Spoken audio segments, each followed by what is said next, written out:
السلام عليكم ورحمة الله وبركاته.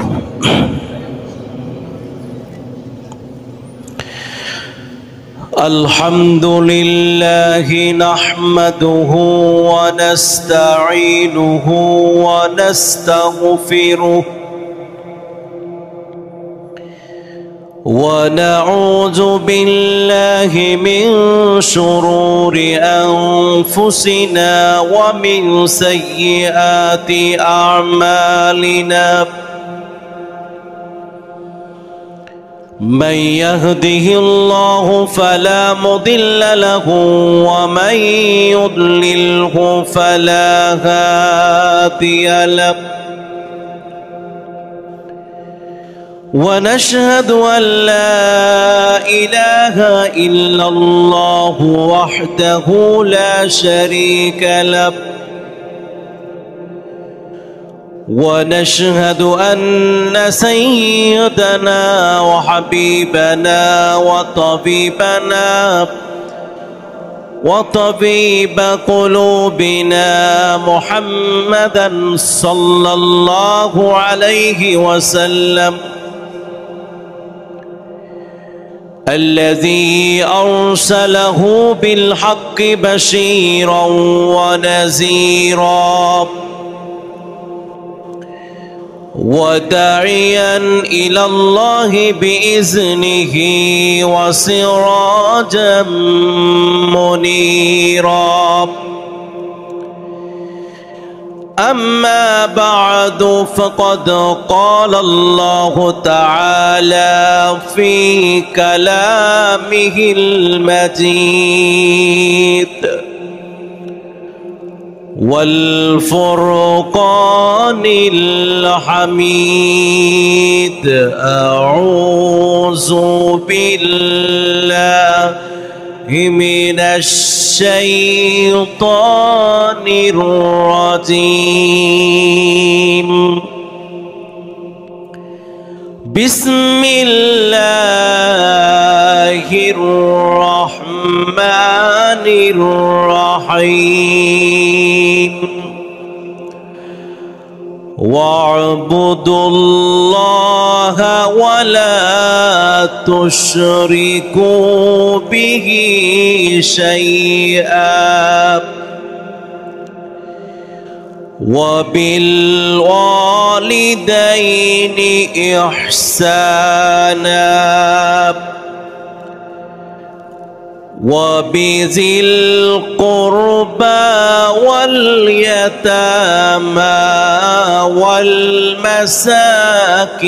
والمساكين والجار ذي القربى والجار الجنب والصاحب بالجنب وابن السبيل وما ملكت أيمانكم إن الله لا يحب من كان مختالا فخورا. قال النبي صلى الله عليه وسلم خير الأصحاب عند الله خيرهم لصاحبه وخير الجيران عند الله خيرهم لجاره أو كما قال عليه الصلاة والسلام. قال تعالى في تعظيم حبيبنا محمد صلى الله عليه وسلم إن الله وملائكته يصلون على النبي يا أيها الذين آمنوا صلوا عليه وسلموا تسليما اللهم صل على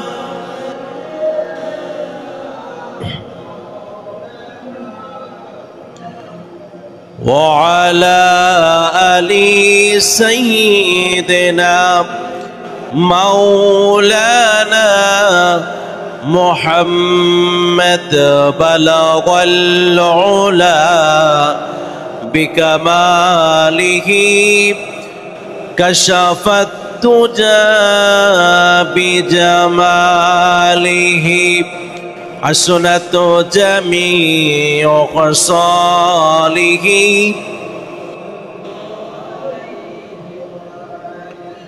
سلموا يا قوم بل صلوا على صدر الأمين مصطفى ما جاء إلا رحمة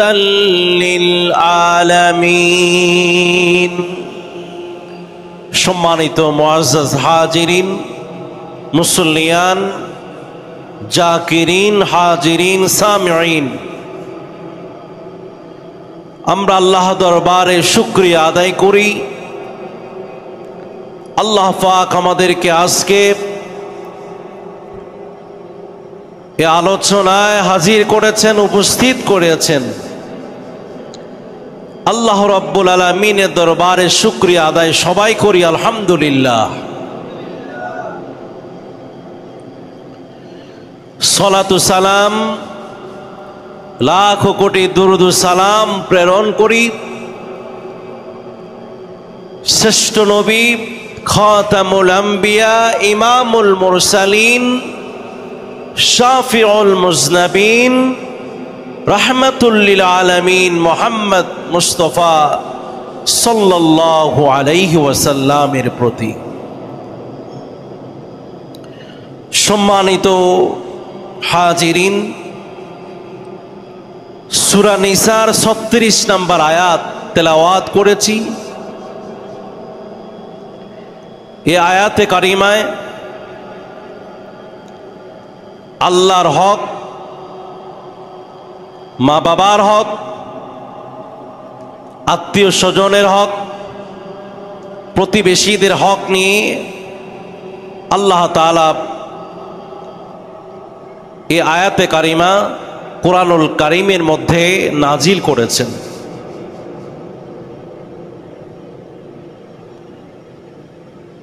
এর মধ্য থেকে প্রতিবেশীদের হকের ব্যাপারে আমাদেরকে কিভাবে সচেতন থাকতে হবে, প্রতিবেশীদের প্রতি কিরকম সম্মান প্রদর্শন করা লাগবে, প্রতিবেশীর কেন এত বেশি প্রয়োজন, এ নিয়ে কোরআন এবং হাদিস কি বলেছে আমরা তা শুনব এবং প্রতিবেশীর সাথে ইসলাম যেভাবে দিক নির্দেশনা দিয়েছে ঠিক সেইভাবে সে ব্যবহার যেন প্রতিবেশীদের সাথে আমরা করতে পারি। আল্লাহর কাছে সাহায্য চাই, আল্লাহ আমাদেরকে তৌফিক দান করুক।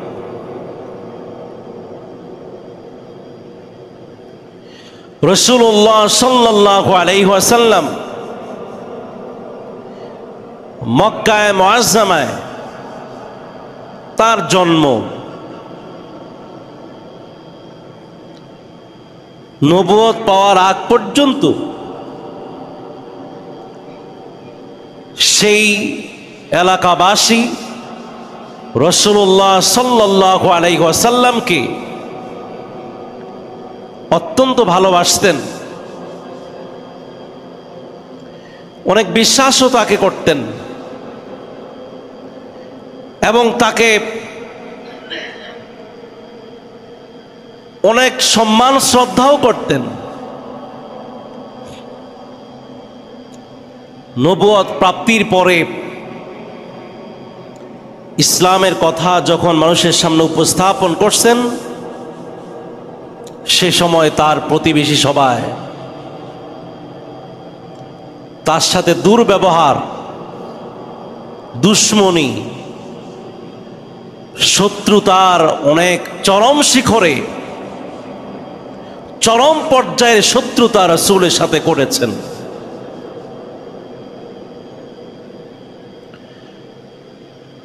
এজন্য রাসূলুল্লাহ সাল্লাল্লাহু আলাইহি ওয়াসাল্লাম আল্লাহর কাছে সাহায্য চাইতেন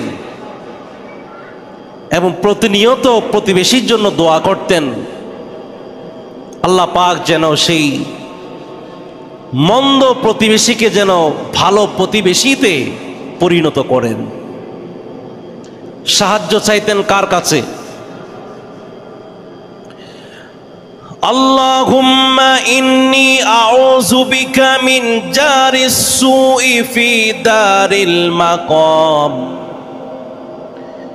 فإن جار الدنيا يتحول। এই দোয়া করতেন আল্লাহর দরবারে যে আল্লাহ, আমার যে প্রতিবেশী যারা আছে এদের মধ্য থেকে যারা মন্দ, যারা খারাপ প্রতিবেশী, তাদের অনিষ্টতা থেকে আল্লাহ তোমার কাছে সাহায্য চাই, তোমার কাছে আশ্রয় চাই। প্রতিবেশীরা যদি আশ্রয় না দেয়, আশ্রয় পাওয়া যাবে কোথায়? আল্লাহর কাছে। আল্লাহর কাছে বলতেন ফাইন্না জারাদ দুনিয়া ইয়াতাহাওয়ালু। আল্লাহ দুনিয়ার প্রতিবেশী যারা, তারা তো পরিবর্তনশীল মানুষ, এক জায়গায় থাকে না। কোনো সময় সে তার জায়গা পরিবর্তন করে বিভিন্ন জায়গায় চলে যায়, আবার মানুষের মনও বিভিন্ন সময় বদলায়া যায়, পরিবর্তন হয়ে যায়। যদি প্রতিবেশীদের মন ভালো পরিবর্তন হয়ে যায়, তাইলে ওই প্রতিবেশী আমার জন্য কল্যাণকর হবে।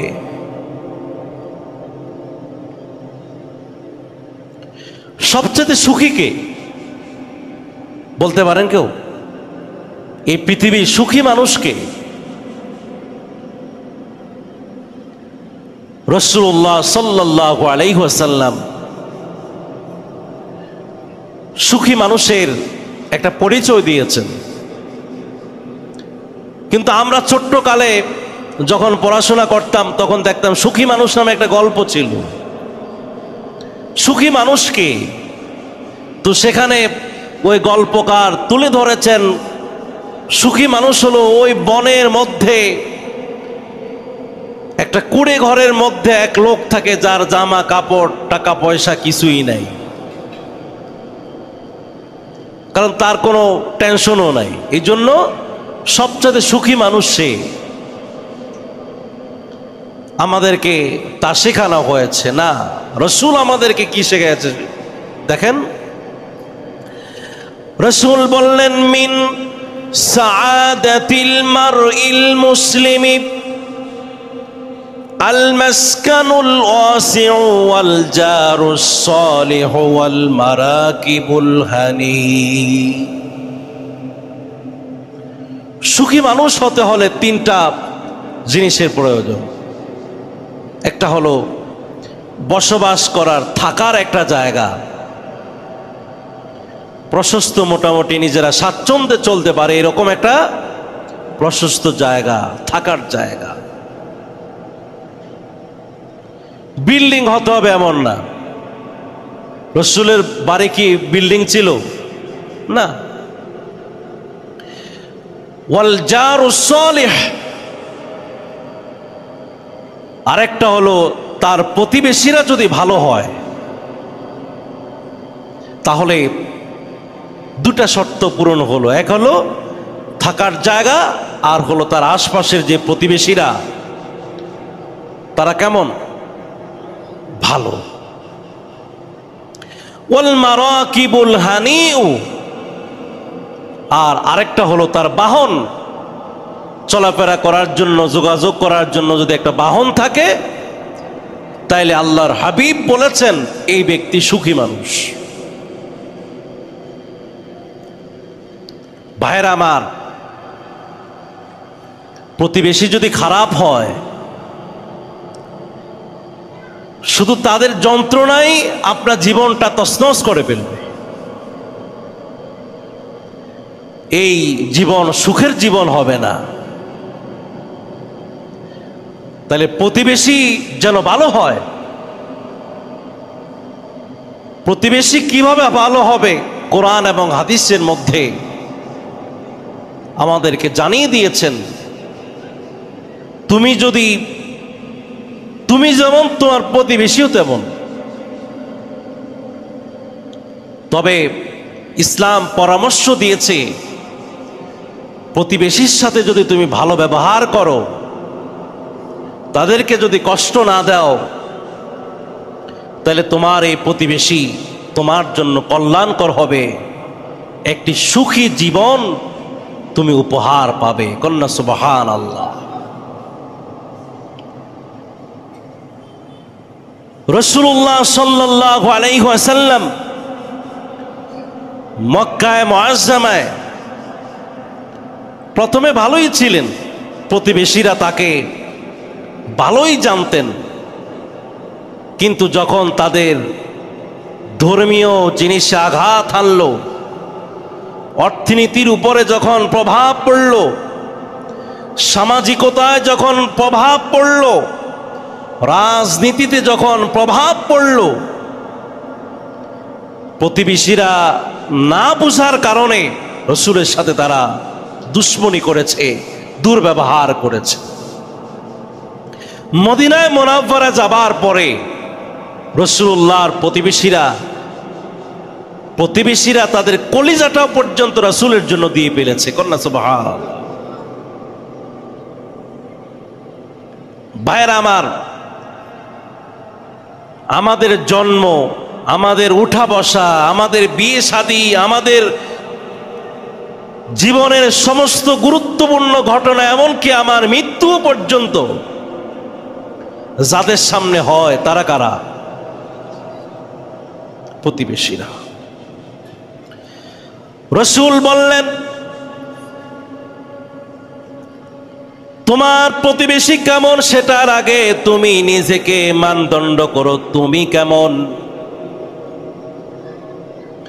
প্রতিবেশীর হকের ব্যাপারে পরে হবে, তবে তোমাকে আমি ওয়াজ করলাম, তোমাকে আমি বলে দিলাম তুমি কেমন, সেটার পরিচয়টা কি।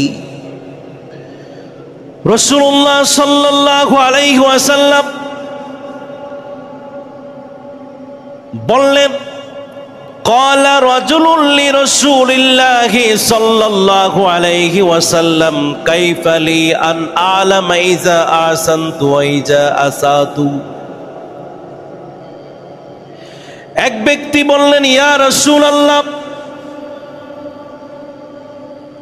আমি কেমন, আমি কি ভালো না খারাপ, এটা আমি কিভাবে জানবো, কিভাবে আমার পরিচয় আমি জেনে নিব। রাসূলুল্লাহ সাল্লাল্লাহু আলাইহি সাল্লাম বললেন, ইযা সামি'তা জিরানাকা ইয়াকুলুনা ক্বাদ আহসানতা ফাকাদ আহসানতা। যখনই তুমি জানবে তোমার প্রতিবেশী যারা, তারা বলেছে যে তোমার কাজটা ভালো হয়েছে, তখনই তুমি ভাববা যে তুমি নিজে ভালো করেছো। وَإِذَا سَمِعْتَهُمْ يَقُولُونَ قَدْ أَسَأْتَ فَقَدْ أَسَأْتَ। যখন তুমি শুনবা তোমার প্রতিবেশী তোমার কাজটাকে বা তোমাকে খারাপ বলেছে, তখনই তুমি নিজের পরিচয় নিয়ে যাইবা তুমি খারাপ, তুমি কি খারাপ। এ হলো প্রথমে নিজের পরিচয়। কার কাছে? আমার কাছে না প্রতিবেশীর কাছে?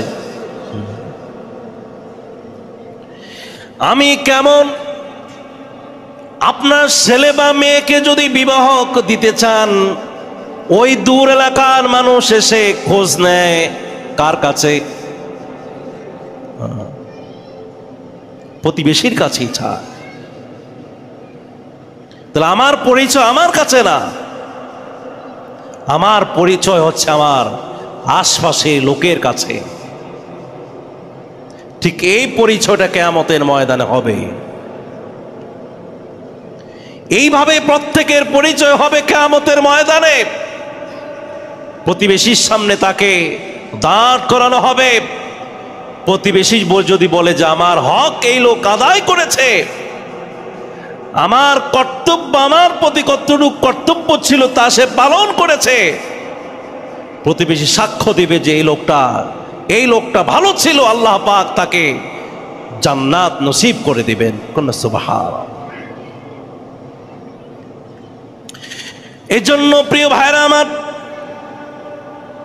মৃত্যু হলেই আমরা জানাজায় উপস্থিত হয়ে যাই। সেই সময় কারোর সাথে কোনো শত্রুতা দুশ্মনী কারোর সাথে কারো থাকে না, বরং সবাই মিলে সাক্ষী দেয় আল্লাহ এই লোকটা ভালোই ছিল। দেখি না? হ্যাঁ। মৃত্যুর সময় আমার প্রতিবেশী আমাকে ভালো বলবে। তাহলে এই প্রতিবেশীর যে মূল্য, এই প্রতিবেশীর প্রতি আমার যে কতটুকু সে পাওনা, এই সমাজ আমার থেকে যে কতটুকু পাওনা, মৃত্যুর পরে বোঝা যায়। অনেক মানুষ মারা গিয়েছে শত বছর আগে, কিন্তু তার দেহ না থাকলেও তার ব্যবহার, তার স্বভাব চরিত্র মানুষ মাঝে মাঝে কি করে? স্মরণ করে। এজন্য ভাইরা আমার, প্রতিবেশী কি ভালো না খারাপ সেটার আগে আমাকে নিজেকে মাপকাঠি করতে হবে আমি কেমন। প্রত্যেকটা মানুষ যদি এইভাবে চিন্তা করত, আমার মনে হয় এই সমাজে দাঙ্গা হাঙ্গামা, শত্রুতা, মন কষাকষি ইত্যাদি কিছুই থাকতো না। রাসূলুল্লাহর কাছে জিবরাইল আলাইহিস সালাম এসে বললেন, মা যালা জিবরাইল ইউসিনি বিল জারি হাত্তা জানান্তু আন্নাহু সাইওয়ারিসুহু। রাসূল বললেন, একদিন জিবরাইল আমার কাছে এসে আমার প্রতিবেশীদের ব্যাপারে এমন ওয়াজ করতেছেন, প্রতিবেশীর হকের ব্যাপারে এমন ভাবে বলতেছেন, আমার ধারণা হলো এই প্রতিবেশী মনে হয় যেন আমার কোনো সন্তান বা আমার কোনো পরিবার, আমার কোনো ওয়ারিস কেউ। এমন ভাবে তিনি আমাকে অধিকারের কথা বলছেন যে তোমার ছেলের প্রতি যেরকম, তোমার মেয়ের প্রতি যেরকম তোমার টান থাকে, মহব্বত থাকে, ভালোবাসা থাকে, যে অধিকারটুকুন থাকে আশপাশের মানুষের জন্য, সে অধিকারের কথা আল্লাহ তাআলা জিবরাইলের মাধ্যমে আমাকে ফরজ করে দিচ্ছেন।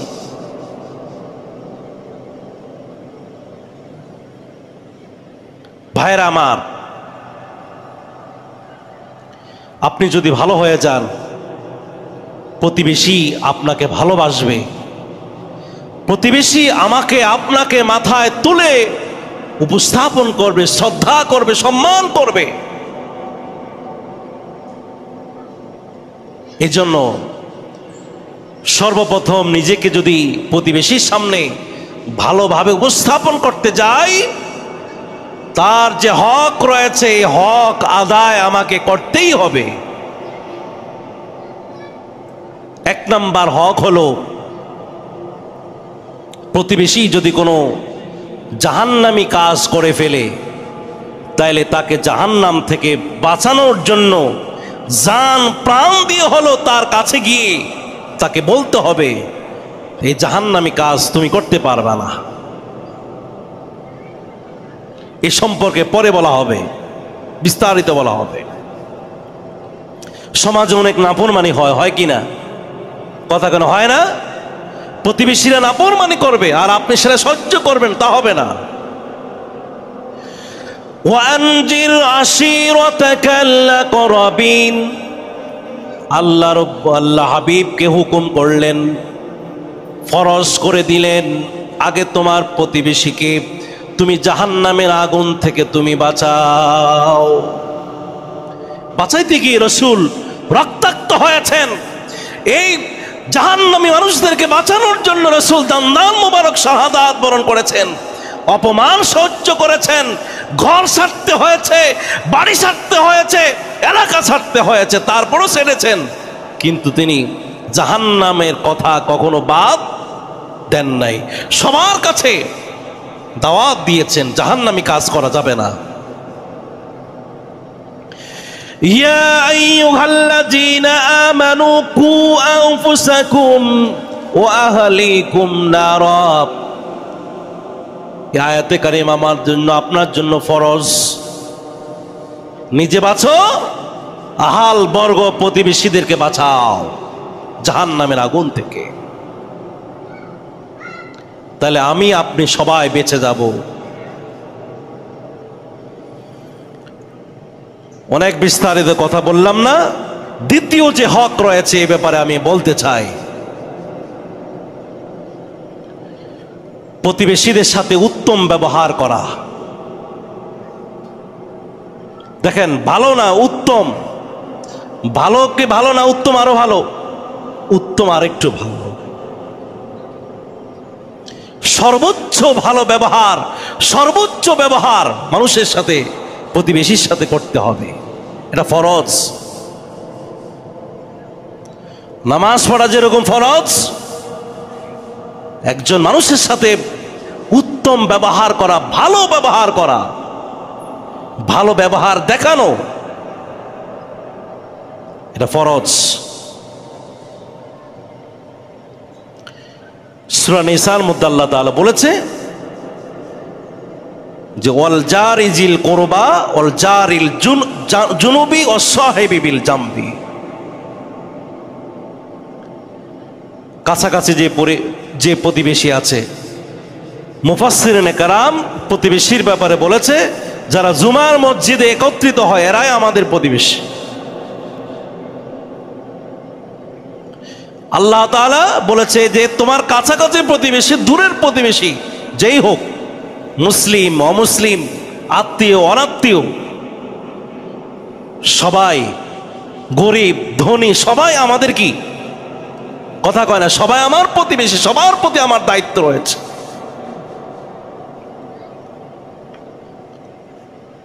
ভাইরা আমার, প্রতিবেশীর সাথে যদি উত্তম ব্যবহার না করে কুকুরের মতো ব্যবহার করা হয়, হিংস্র প্রাণীর মতো যদি মানুষ হয়ে যায়, হিংস্র প্রাণীর মতো মানুষের সাথে মানুষ যদি ব্যবহার করে, গরু ছাগলের মতো ব্যবহার যদি মানুষের সাথে করে, বলেন কোরআন এবং হাদিস অনুযায়ী এই লোকটার কি পূর্ণ ঈমান এই পর্যন্ত হয়েছে? কথা কন না কে হয়েছে? কিন্তু আমাদের সমাজে কি এরকম ব্যবহার আছে না নাই? মানুষের সাথে মানুষ হিংস্র প্রাণীর মতো, হিংস্র প্রাণীর চাইতে আরো বেশি কঠিন আচরণ মানুষের সাথে করে। আপনাকে এই সাহস দিল কে? আপনার কি মধ্যে আল্লাহর ভয় নাই? আপনি কি আল্লাহকে ভয় করেন না? আপনি কি রাসূলের সুপারিশ চান না?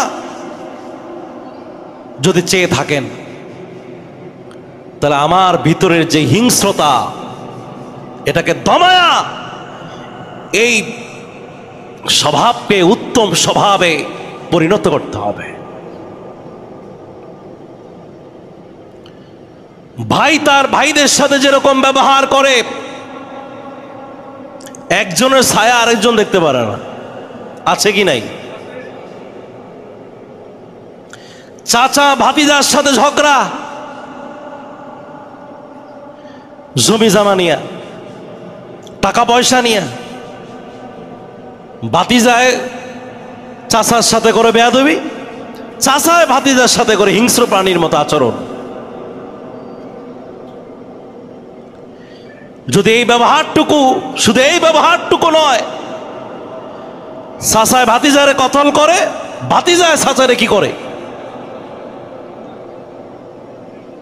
ভাই ভাইয়ের সাথে, সন্তান তার বাবা মাকে হত্যা করে ফেলা হচ্ছে। এই হিংস্রতা, এই জাহেলিয়াত জাহিলি জমানাও ছিল না। যে আচরণ আমরা আমাদের মাঝে করি, এই ব্যবহারটুকুনকে আমাদেরকে ইসলাম শিখায়। শাশুড়ি তার বৌমার সাথে যে আচরণ করে, বৌমা তার শ্বশুর শাশুড়ির সাথে যে আচরণটুকুন, যে ব্যবহারটুকুন দেখায়, ওই ঘরে শান্তি আসবে কিভাবে? ইসলামকে আমাদেরকে তা শিখাইলো? এই ব্যবহারটুকুন কি রাসূল আমাদেরকে শিখাইছে?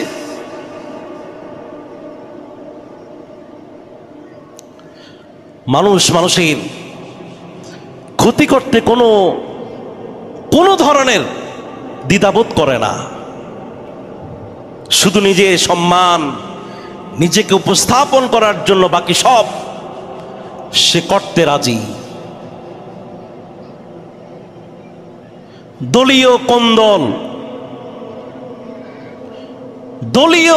দলীয় দল নিয়ে বাড়াবাড়ি করে নিজেরা নিজেদের সাথে আত্মীয়তা সম্পর্ক পর্যন্ত বিচ্ছিন্ন করে দেয় কিনা? ইসলাম তো আমাদেরকে তা শেখায় না। মানুষদেরকে মানুষ ভাবুন, মানুষদেরকে সেরা মাখলুকাত ভাবুন। গাড়ি চালক, সে যদি অটো ড্রাইভারও হয়, তাকে শ্রদ্ধা সেলুট জানাতে হবে, কারণ আপনাকে সে নিয়ে যাচ্ছে। কিন্তু আমরা কি তা করি? কি ব্যবহারটা তার সাথে আমরা করি? এ ব্যবহার আমাদেরকে শিখায় না। এই ব্যবহারগুলি ছিল জাহিলিয়াত জমানায়। আমি মাঝে মাঝে এই কথাটা বলি, রাসূল যখন মদিনায় গিয়েছিলেন, তাদের সেই এলাকার যুগ যুগ ধরে বংশের সাথে বংশ সব সময় শত্রুতা লেগেই থাকতো। একজন আরেকজনকে দেখলে শত্রুতা করত, মেরে ফেলত। এরকম দুটা গোত্র, আউস গোত্র এবং খাজরাজ গোত্র, এই দুটা গোত্র ছিল চরম শত্রু তারা। কিন্তু এরা যখন ইসলামের দাওয়াত পেল, খেয়াল করেন কিসের দাওয়াত? ইসলাম, শ্রেষ্ঠ ধর্ম, শ্রেষ্ঠ বিধান, শ্রেষ্ঠ আদর্শ, সবকিছুই তার কথাবার্তা সবকিছুই শ্রেষ্ঠ। সেই ইসলামের দাওয়াত যখন পেল, উভয় গোত্র ইসলাম গ্রহণ করল। গ্রহণ করার পরের দিনেই যারা একজন আরেকজনকে দা নিয়ে, অস্ত্র নিয়ে দৌড়াতো, তারা এখন একজন আরেকজনকে দেখলে আসসালামু আলাইকুম ওয়া রাহমাতুল্লাহ। অর্থ কি? আসসালামু আলাইকুম অর্থ কি? ভাই, ইসলাম যখন গ্রহণ করেছি, মুসলমান যখন হয়েছি, আমরা শ্রেষ্ঠ আদর্শের মানুষ, শ্রেষ্ঠ স্বভাবের মানুষ, শ্রেষ্ঠ আচরণের মানুষ। আমরা সেই জাহিলির মতো, জাহেলদের মতো আমরা এখন আর আচরণ করতে চাই না। তোমার উপরে আল্লাহর শান্তি বর্ষিত হোক, আল্লাহর রহমত তোমার উপরে নাজিল হোক, যত বরকত রয়েছে সব কিছু তোমার উপরে নাজিল হোক। এ কথা শোনার সাথে সাথে ওই লোকটাও কয় ওয়া আলাইকুমুস সালাম ওয়া রাহমাতুল্লাহি ওয়া বারাকাতুহু ওয়া মাগফিরাতুহু, যে তোমার উপর সালাম, তোমার উপর রহমত, তোমার উপর আল্লাহর বরকত, আল্লাহ তোমাকেও ক্ষমা করে দেখ, আমাকেও ক্ষমা করে দেখ। সুবহানাল্লাহ বিহামদিহি। একজন মানুষ আরেকজন মানুষকে কষ্ট দেওয়া তো দূরের কথা, কি ব্যবহারটা আমাদেরকে শিখাইয়াছেন, কি মহব্বত শিখাইয়াছেন। ইন্নামাল মুমিনুনা ইখওয়াতুন, মুমিনরা কি ভাই ভাই, ভাই ভাই। অথচ আমরা করিটা কি? আপনি দেখবেন আপনার ঘরের মধ্যে কি হচ্ছে না হচ্ছে জানালা দিয়া, সুযোগ পায়া জানালা দিয়েও আপনার কথা শুনে উকি দেয়। অনেক সময় আপনার ঘরের সামনে বা কোথাও ময়লা পালায় আপনাকে কষ্ট দেওয়া হচ্ছে, রাতে গান বাজনা ক্যাসেট বাজায়া আরেকজনের ঘুম ডিস্টার্ব করছে। এই অধিকার দিয়েছে কি আপনাকে? কে দিয়েছে আপনাকে এই অধিকার? আপনি তো সেরা মানুষ। আপনার তো কথা ছিল যে আপনার ভাই যদি বাড়িতে উপস্থিত না থাকে তাইলে আপনার ভাইয়ের জান মাল সবকিছু হেফাজত আপনি করবেন। আর আমরা উল্টোটা করে চুরি সুযোগ। এরকম যদি হয় তাহলে এদেশে আর কোনো, সবার ঘরের মধ্যে লুট হয়ে যাবে, শুধু চুরি না লুট হইব। আমরা যে স্বভাবের মুসলমান, কথা বুঝেন না আমার? আমরা যে স্বভাবের মুসলমান, 10 মিনিটের জন্য যদি কেউ দোকান খোলা রাখা যদি কোথায় যায়, দোকান কি দোকান থাকবো? হ্যাঁ, আল্লাহর হাবিব বললেন, আল মুসলিমু মান সালিমাল মুসলিমুনা মিন লিসানিহি ওয়া ইয়াদিহি। প্রকৃত মুসলমান হলো সে যার হাত থেকে, যার জিহ্বা থেকে, যার মুখ থেকে, যার কথা থেকে অন্য সব মানুষ নিরাপদে থাকবে, ভালো থাকবে। তাহলে সেই হবে প্রকৃত মুসলমান। তাহলে আমার আপনার প্রতিবেশী, এদেরকে যদি, এদের ভালোবাসা যদি অর্জন করতে চাই, প্রতিবেশীদের যদি শ্রদ্ধা পেতে চাই, তাহলে প্রতিবেশীকে শ্রদ্ধা জানাতে হবে, সম্মান জানাতে হবে। তাইলে আল্লাহ পাক আমার জন্য আপনাকে এবং আপনাকেও আপনার জন্য জীবনটা সুখময় করে দিবেন। কন্যা সুবহানাল্লাহ। ওই যে রাসূল বলেছেন, সুখী মানুষের 3টা শর্ত। কয়টা? 1 নাম্বার ছিল তার একটা ঘরের থাকার জায়গা থাকবে, 2 নাম্বার হলো ভালো প্রতিবেশী থাকবে, 3 নাম্বার হলো একটা চলাফেরার একটা বাহন থাকবে। তাহলে সেই সবচেয়ে সুখী মানুষ। আল্লাহ পাক আমাদেরকে যেন এই স্বল্প সময়ে যে কথাগুলি বলেছি, আল্লাহ পাক যেন আমাদের মনটাকে আল্লাহর প্রতি রুজু করে দেয়।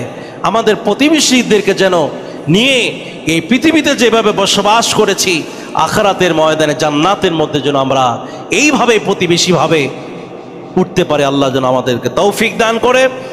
আমিন সুম্মা আমিন। আসসালামু আলাইকুম ওয়া রাহমাতুল্লাহি ওয়া বারাকাতুহু।